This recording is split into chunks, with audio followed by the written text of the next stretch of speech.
கோவை மாவட்டம் சூலூர் அருகே வியாழக்கிழமை அன்று வீட்டின் முன்பாக விளையாடிக் கொண்டிருந்த 10 வயது சிறுமி மாயமானார். சிறுமி காணாமல் போன சம்பவம் குறித்து அவரது பெற்றோர் அளித்த புகாரின் பேரில் போலீசார் தீவிர விசாரணை மேற்கொண்டனர். அக்கம் பக்கத்தினர் உதவியுடன் சிறுமி எங்கே சென்றார் என்பது குறித்து தீவிர விசாரணை மேற்கொள்ளப்பட்டது. தெருவில் விளையாடிக் கொண்டிருந்த சிறுமியை இருசக்கர வாகனத்தில் வந்தவர் ஏற்றிச் சென்றதாக போலீசார் விசாரணையில் தெரிய வந்தது.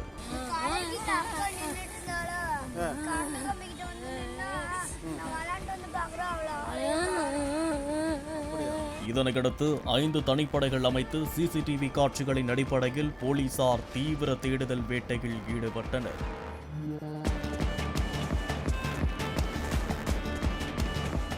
இதனிடையே வெள்ளிக்கிழமையன்று மாலையில் சிறுமி சடலமாக மீட்கப்பட்டதாக அவரது குடும்பத்தினருக்கு போலீசார் தகவல் தெரிவித்துள்ளனர்.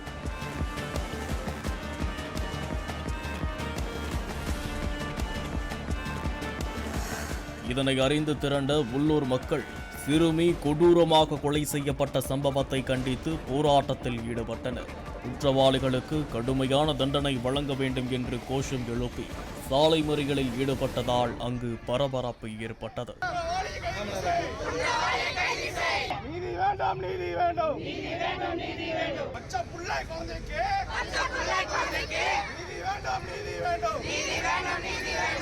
இதனிடையே சிறுமி கொலை சம்பவம் தொடர்பாக சிசிடிவி காட்சிகள் உள்ளிட்டவற்றின் அடிப்படையில் கூலி வேலை செய்யும் கார்த்தி மற்றும் அவரது நண்பர் மோகன்ராஜ் ஆகிய இருவரை காவல்துறையினர் கைது செய்தனர்.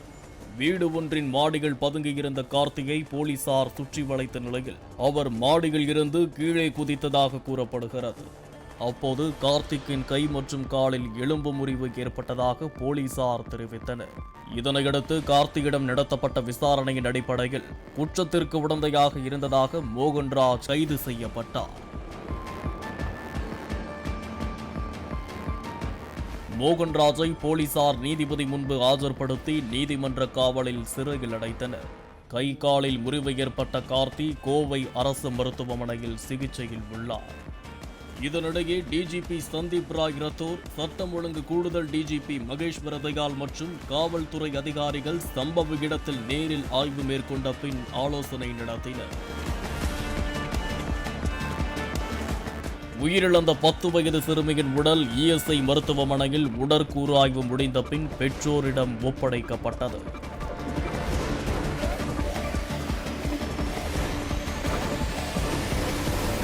சிறுமியின் உடலை பார்த்த பிறகு பேட்டியளித்த அவரது சித்தி, குற்றவாளிகள் தங்களது குழந்தையை இரவெல்லாம் சித்திரவதை செய்து கற்களால் முகத்தை சிதைத்து கொடூரமாக கொலை செய்ததாகவும் கண்ணீர் மல்க தெரிவித்தார். சிறுமியின் உடல் முழுவதும் காயங்கள் உள்ளதாகவும் கழுத்தெலும்பும் உடைக்கப்பட்டிருந்ததாகவும் பகீர் தகவல்களை கூறினார். நைட்டெல்லாம் அவ்வளோ சித்திரவதை கல்லெல்லாம் எடுத்து போட்டு செதைச்சு உடம்பெல்லாம் செதைச்சிருக்காங்க சார். மூஞ்சியெல்லாம் கொத்து கொத்தா இருக்கு சார். ஃபுல்லாக ஓட்டையா இருக்கு சார். குழந்தைனே நினைக்கலைங்க சார். முடியெல்லாம் போட்டு இருப்பாங்க ஃபுல்லாக சார். கழுத்தெல்லாம் இப்படி திரும்பி இருக்கு. முதுகெலும்பெல்லாம் உடஞ்சி கை காலெல்லாம் முறிவு ஏற்பட்டிருக்கு சார். சிஎம் சார் இதை உடனடியாக கவனத்துக்கு கொண்டு வந்து அவங்களுக்கு உச்சபட்ச தண்டனையாக மரண தண்டனை வழங்கணும் சார். இந்நிலையில் இந்த சம்பவம் குறித்து விளக்கம் அளித்த மேற்கு மண்டல ஐஜி ரம்யா பாரதி, சிறுமி பாலியல் வன்கொடுமை செய்து கொலை செய்யப்பட்டிருப்பதாகவும் குற்றச்சம்பவம் நிகழ்ந்த 24 மணி நேரத்தில் குற்றவாளிகள் 2 பேர் கைது செய்யப்பட்டு சம்பவம் குறித்து விரிவாக விசாரணை நடைபெறுவதாகவும் கூறினார். இன்னைக்கு தான் போஸ்ட்மார்ட்டம் கண்டக்ட் பண்ணியிருக்காங்க. ஸோ போஸ்ட்மார்ட்டமோட ரிப்போர்ட் வந்த பிறகு தான் அது வந்து ஊர்ஜிதம் செய்யப்படும்.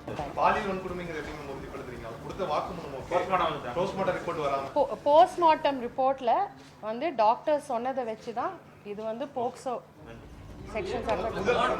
மேலும் பெற்றோரிடம் புகார் வந்த உடனேயே வழக்கு பதிவு செய்து சிறுமியை போலீசார் தேடியதாகவும் 5 தனிப்படைகள் களம் இறங்கியதால் 200 சிசிடிவி காட்சிகளை ஆய்வு செய்ய முடிந்ததாகவும் விளக்கம் அளித்தார். உடனே எஃப்ஐஆர் போட்டோம். எந்த ஒரு டைம் டிலே இல்லாம எப்படியாவது அந்த குழந்தைய சீக்கிரம் கண்டுபிடிச்சு கொடுக்கணுன்ற நோக்கத்துல இரவு முழுக்க வந்து கிட்டத்தட்ட 200-250 சிசிடிவி கேமராஸை வந்து எங்களோட ஸ்பெஷல் டீம்ஸ், நாங்கள் சொன்ன மாதிரி 5 ஸ்பெஷல் டீம்ஸ் வந்து கண்டினியூஸாக அனலைஸ் பண்ணி குற்றவாளியை ரொம்ப சீக்கிரமாக 24 மணி நேரத்தில் இந்த வழக்கோட ப்ரிலிமினரி இன்வெஸ்டிகேஷன் கம்ப்ளீட்டாக முடிஞ்சிருச்சு.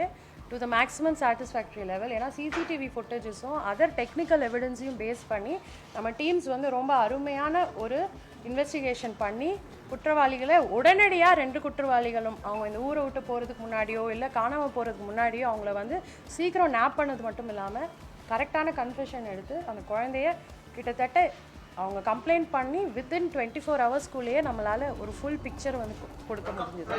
குற்றவாளியை விரைந்து கைது செய்தது போல் குற்றப்பத்திரிகை விரைவாக தயாரிக்கப்பட்டு தண்டனை பெற்றுத்தரப்படும் என்றும் ஐஜி உறுதியளித்தார். இதனிடையே கார்த்திக் அனுமதிக்கப்பட்டுள்ள கோவை அரசு மருத்துவமனைக்கு சென்ற நீதிபதி பகவதி அம்மாள் அவரை வரும் 5ஆம் தேதி வரை நீதிமன்ற காவலில் சிறையில் அடைக்க உத்தரவிட்டார்.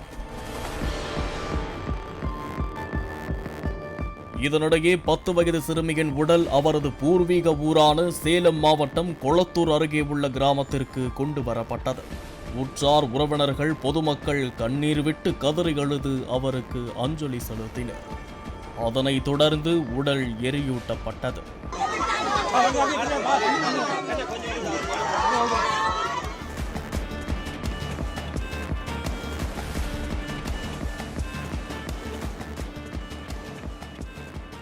பிளே ஸ்டோர் மற்றும் ஆப் ஸ்டோரில் இருந்து பாலிமர் செயலியை QR கோடு மூலம் பதிவிறக்கம் செய்யுங்கள்.